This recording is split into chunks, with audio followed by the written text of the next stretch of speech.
भारतीय वायुसेना के अदम्य साहस, युद्ध कौशल और वीरता की कहानी कहने वाली तेजस फाइटर और ऑपरेशन वैलेंटाइन जैसी घटिया फिल्में देखने के बाद हर किसी को 24 जनवरी को रिलीज होने वाली फिल्म स्काई फोर्स के से काफ़ी उम्मीदें थीं।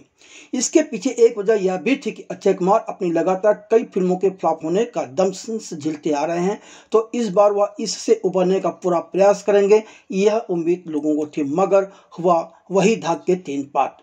तो आज हम इस वीडियो में अक्षय कुमार, वीर पहाड़िया, सारा अली खान, निम्रत कौर, शरद केलकर के अभिनय से सजी फिल्म स्काई फोर्स का रिव्यू करने जा रहे हैं, जिसका निर्माण स्ट्रीट 2 जैसी सफल फिल्म दे चुके दिनेश विजन, अमर कौशिक और ज्योति देशपांडे ने किया है।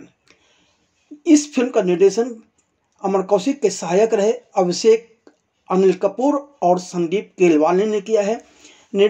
इसके अलावा लेखन की जिम्मेदारी कॉर्ल ऑस्टिन, संदीप केवलानी, आमिर कियान खान और नीरेन भट्ट ने संभाली है। कहा जाता है कि इस फिल्म में जो खास तरह के संवाद हैं उन्हें लिखने की जिम्मेदारी नीरेन भट्ट ने संभाली है, पर हमें तो इस तरह का कोई संवाद फिल्म में नजर ही नहीं आया। अब स्काई फोर्स को एक शहीद की बायोपिक फिल्म कहें या क्या नाम दिया जाए, यह तो समझ से परे है। यूं तो 1965 के युद्ध में air force squadron leader A.B. Devaiah शहीद हो गए थे। उन्हीं के ऊपर फिल्म स्काई फोर्स बनी है, लेकिन फिल्म के अंदर उनका नाम बदलकर टी.के. विजया उर्फ टाइबी रख दिया गया है। इसी तरह दूसरे कैरेक्टरों के भी नाम बदले गए हैं। अब नाम बदलने की जरूरत क्यों पड़ी पता नहीं। देवैया के ठिकाने में सक्रिय रूप से रुचि लेने वाले व्यक्ति ग्रुप कैप्टन O.P. तनेजा थे। उनके प्रयासों का फल तब मिला जब देवैया 1988 में महावीर चक्र से मरणोपरांत सम्मानित होने वाले पहले और एकमात्र भारतीय वायुसेना अधिकारी बन गए। यह विडंबना ही है कि A.B. देवैया अपने साथियों को बचाते हुए शहीद हो गए थे, पर उन्हें 23 साल बाद मरणोपरांत महावीर चक्र से सम्मानित किया गया था। जहां तक फिल्म की स्टोरी का सवाल है, तो 2 घंटे 3 मिनट की अवधि वाली फिल्म स्काई फोर्स की कहानी शुरू होती 1971 में, जब पाकिस्तान की वायुसेना ने अचानक भारत के एयरबेस पर हमला कर दिया था। भारतीय बलों ने जवाबी हमले में एक पाकिस्तानी पायलट अहमद हुसैन, जिसके किरदार में शरद केलकर नजर आते हैं, को पकड़ लिया था। भारतीय वायुसेना के विंग कमांडर K.O. आहूजा, जिसके किरदार में अक्षय कुमार नजर आते हैं, अहमद से पूछताछ करने के लिए पहुंचते हैं। इस पूछताछ में उन्हें पता चलता है कि 1965 के सरगोधा हमले के बाद अहमद को सम्मानित किया गया था। आहूजा के मन में यहीं से संदेह पैदा होता है कि आखिर जब युद्ध हार गए थे तो भी अहमद हुसैन को सम्मानित क्यों किया गया, और यहीं सबसे पहले आहूजा को इस बात का सुराग मिलता है कि अब कहीं ना कहीं उन्हें टैबी यानी कि स्क्वाड्रन लीडर विजया के बारे में जानकारी मिल सकती है। फिर कहानी 6 साल पीछे यानी कि 1965 में पहुंच जाती है। 1965 के युद्ध में दोनों देशों द्वारा हवाई हमलों का पहला उदाहरण था। पाकिस्तान को 12 F-104 स्टार फाइटर जेट मिले थे अमेरिका से, जिन्हें भारत के पोलैंड नेट और दसॉल्ट मिस्टर पथ के बेरे से बेहतर माना जाता था। हालांकि ग्रुप कैप्टन K.O. आहूजा, जिसके किरदार में अक्षय कुमार हैं, का मानना है कि मशीन नहीं बल्कि पायलट हवाई युद्ध का नतीजा तय करता है। 1965 में जब commander O. Ahuja Adampur airbase पर पोस्टेड दिखाए जाते हैं, तब वहां अपने साथियों को युद्ध के लिए वह तैयार करते हैं, माने ट्रेनिंग देते हैं। इनमें T. विजया, जिसके किरदार में वीर पहाड़िया हैं, और अन्य शामिल हैं।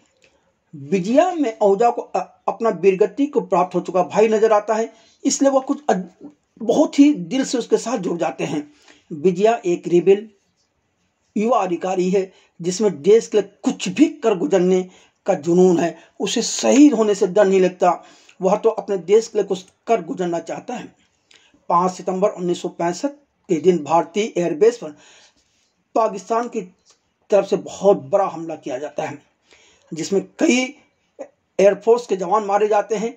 इसके बाद भारत बदले की आग में झुलसता है और अपने कमजोर हवाई जहाज़ों की मदद से दूसरे दिन पाकिस्तानी एयरफोर्स लोहा लेता है। और वह भी कहाँ, सरगोथा में एकत्रित पाकिस्तान के मॉडर्न और नई तकनीक वाले एयरक्राफ्ट को नष्ट करने के लिए वह योजना बनती है और स्काई फोर्स मिशन से नाम लिया जाता है और जिसकी अगुवाई आहूजा करते हैं। भारत इसमें सफलता हासिल करता है, लेकिन उनका एक साथी विजया इस मिशन में गुमशुदा हो जाता है। अब आहूजा उसे ढूंढने की कोशिश करने के लिए हर संभव प्रयास करते हैं। इसी बीच तैयबी की पत्नी गीता, जिसके बारे में सारा अली खान की उम्मीदें भी अपने पति को ढूंढ कर निकालने के लिए आहूजा पर टिकी जाती हैं। तैयबी को खोजने की कोशिश करते समय आहूजा को पता चलता है कि उसके लापता साथी ने अपने साथ अन्य साथियों की रक्षा के लिए न केवल अपनी जान जोखिम में डाली थी, बल्कि विमानन इतिहास और औद्योगिक की दिशा को भी बदल कर रख दी थी।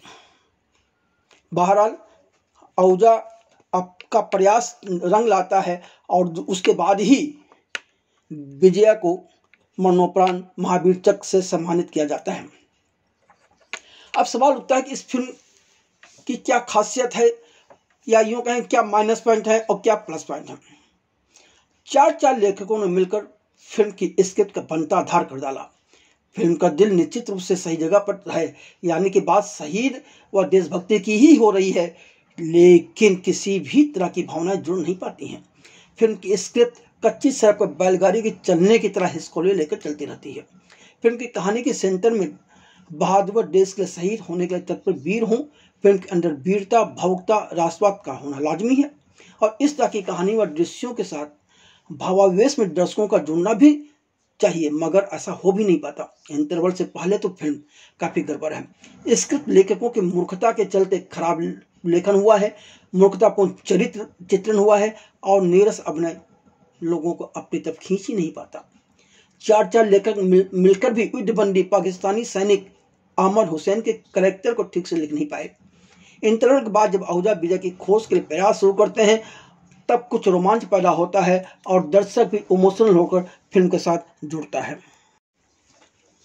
इस फिल्म के लेखकों का कमाल यह है कि दर्शक की समझ में यह नहीं आता है कि फिल्म का नायक शहीद देवैया, यानी कि फिल्म में जो नाम है उसके अनुसार शहीद विजया है अथवा अक्षय कुमार का कैरेक्टर के वो आहूजा है। दूसरी बात, इंटरवल से पहले आइटम नंबर भी बहुत खलल डालता है। एक शहीद की कहानी बता रहे हैं आप, युद्ध की बात कर रहे हैं, दृश्यों की बात हो रही है और बीच में आइटम नंबर आ जाता है। वह क्या सोच है। जहां तक इमोशनल सीन की बात करें तो वहां भी लेखक व निर्देशक बुरी तरह से मात खा गए हैं। एक सीन है जब विजया के घर वापस न लौटने की 6 माह बाद उसके संबंध में बिना किसी पुख्ता जानकारी के अक्षय कुमार व निम्रत कौर स्क्वाड्रन लीडर विजया की पत्नी गीता यानी कि अभिनेत्री सारा अली खान के घर पहुंचते हैं। उस वक्त गीता अपने रो रही हुई छोटी 6 माह की बेटी को गोद में लिए हुए होती है और गीता जिस तरह से आहूजा व उनकी पत्नी को वहां से चले जाने के लिए कहती है, वह बहुत अजीब सा लगता है। इस सीन को सही ढंग से लिखा ही नहीं गया। यह एक ऐसा सीन है जहां इमोशन उभरना चाहिए था और दर्शकों के आंसू बहाने चाहिए थे, मगर घटिया तरीके से लिखे गए इस सीन का दर्शक पर कोई असर ही नहीं होता। महज सरकार परिस्थिति के लिए बेटी को लेकर जो सीन व संवाद लिखे गए हैं वह अपना सही प्रभाव छोड़ने के बजाय गलत इशारा ही करते हैं। शहीद ए देवैया के साथ ही 1965 से 1971 का युद्ध रियल घटना है, मगर इस कहानी को लेखकों ने इस तरह पेश किया है कि फिल्म देखते हुए दर्शकों को अंग्रेजी फिल्म टॉप गन की याद आती है। क्या एयरफोर्स के किसी जांबाज को कॉकरोच उपनाम देना सही है? इसका जवाब तो लेखकों के पास शायद नहीं होगा। यूरोप पर बनी इस फिल्म में फाइटर विमान, युद्ध, बहादुर फाइटर, एयर पायलट व वीरता सब कुछ है, पर इससे फिल्म दर्शनीय नहीं हो जाती। आज का दर्शक जागरूक है, उसे पता है कि यह सब तो VFX व CGI का कमाल है। जब इन लड़ाकू विमानों की उड़ानों की अति हो जाती है तो दर्शक ऊब महसूस करने लगता है। फिर भी फिल्म के अंतिम 20 मिनट दर्शकों को भावनात्मक रूप से अपने साथ जोड़ते हैं। तो वहीं वह फिल्म के अंतिम दृश्य में जब विजय के परिवार को महावीर चक्र दिया जाता है तो दर्शक की आंखें गीली हो ही जाती हैं। लेखक और निर्देशक की इस बात के लिए प्रशंसा की जा सकती है कि वह अपनी फिल्म के माध्यम से एक सूक्ष्म राजनीतिक संदेश देने में जरूर सफल रहे हैं। फिल्म के कुछ संवाद और कुछ दृश्य अत्यधिक उपदेशात्मक भी बने हैं, तो कुछ संवाद खलते भी हैं। मसलन एक संवाद है जब के आहूजा एक पाकिस्तानी अधिकारी को अपना परिचय यह कहकर देते हैं कि तेरा बाप हिंदुस्तान। लेखकों को सोच कि क्या बात कहें। इस डायलॉग पर तो थिएटर के अंदर तालियों से गूंजेगा, पर ऐसा कुछ होता नहीं है। कम से कम लेखकों को सोचना चाहिए कि अब हम किस जमाने में हैं और किस ढंग की संवाद लिखे जाने चाहिए। अच्छा यही है कि इस फिल्म में भारत पाकिस्तान को लेकर के जिस ढंग की बकवास की जाती रही है अब तक दूसरी फिल्म में वह नहीं किया गया है। जहां तक फिल्म में एक्टिंग का सवाल है तो आहूजा के किरदार में अक्षय कुमार वो उसी तरह से नजर आते हैं जैसे वह अतीत में तमाम फिल्मों में नजर आ चुके हैं। मतलब उनके एक्टिंग टैलेंट में, उनके मैनरिज्म में, उनके पर्सनालिटी में कहीं कोई बदलाव नजर नहीं आता। वह कैरेक्टर के साथ अपने को बदलना ही नहीं चाहते। हाँ, अब यहाँ एयरफोर्स में हैं तो जरूर कुछ मैनरिज्म उन्होंने अपना लिए हैं, अन्यथा वह हर दृश्य में वही चिर परिचित सपाट चेहरा लिए तन कर खड़े रहते हैं। कम से कम अक्षय कुमार को चाहिए कि वह 3-4 माह फिल्मों से दूरी बनाकर थिएटर करते हुए अपने अंदर की एक्टिंग टैलेंट को नए सिरे से तलाश लें और फिर अपना जलवा दिखाएं। शहीद विजया के किरदार में वीर पहाड़िया की तो यह पहली फिल्म है। उनके हिस्से ऐसे दृश्य कम ही आए हैं जहां उनके एक्टिंग टैलेंट पर गौर किया जाए, पर शहीद दिवैया के कैरेक्टर के लिए जिस तरह का जुनून एक कलाकार के अंदर चाहिए वह वीर पहाड़िया, उसको देखते हुए वीर पहाड़िया अनफिट ही है। शहीद विजया की पत्नी के कैरेक्टर में सारा अली खान के हिस्से करने को कुछ ज्यादा तो रहा नहीं। दिवैया व उनकी पत्नी सुंदरी दक्षिण भारत से थे, लेकिन गीता के किरदार में सारा अली खान अपने आप को साउथ इंडियन भी नहीं दिखा पाई। दूसरी बात, सारा अली खान की निजी जिंदगी में कभी वीर पहाड़िया लवर हुआ करते थे। इसके बावजूद सिनेमा के पर्दे पर दोनों के बीच एक भी दृश्य में कहीं भी भावनात्मक जुड़ाव नजर नहीं आता। यह बहुत खलती है बात लोगों को। निर्मत कौर के हिस्से भी कुछ करने को आया नहीं। अमर हुसैन के छोटे किरदार में शरद केलकर अपनी छाप छोड़ जाते हैं। अब आप अक्षय कुमार के फैंस हैं या मुफ्त में फिल्म देखने का अवसर मिल रहा है तो 2 घंटे एसी में जाकर बैठ सकते हैं। आखिर 24 से 26 जनवरी तक निर्माताओं ने टिकट में 250 रुपये की छूट देने का ऐलान जो कर रखा है।